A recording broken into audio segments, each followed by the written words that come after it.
My name is Pays164 and I'm a professional artist. I've been painting since a teenager and I've been doing it for 20 years now. Find me at Pays164.com. My Facebook is facebook.com/PAES space art. Okay, here we go. We're going to go through some tips with you today, starting with this letter H right here for Howcast. I kind of got some pieces cutting over and I want to shadow them up, right? So just creating a little bit of red, maybe mixing in a little bit of this yellow to give kind of a warm fuzz around the area that this piece that whips off comes around. So now you can see I'm actually cutting into the paint, trimming out what I initially painted and overlapped with the red, filling it in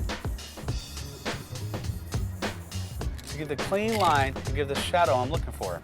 Once again, I'm just coming through and trimming it out. Now, I mean, coming in and trimming on straight lines is about as easy as that. You want to get into corners. You always don't want to forget that when you trim that corner out, that your lines are still going to fall into the same place, but it's going to be a tight corner.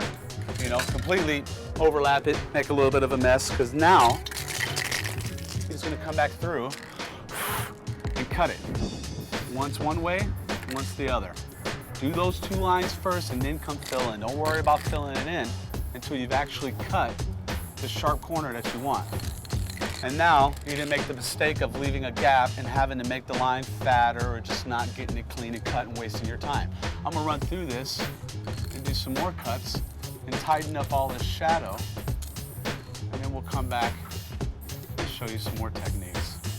So again, it's all about just pre-planning each cut and knowing where your paint's going to line up, and shouldn't have a problem being on point every time. Spray paint tips, no matter how skinny, are not going to get a long, slender line or edge against something.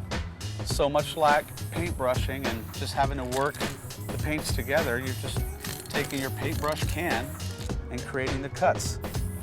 Sharp, clean lines to give it a much nicer look.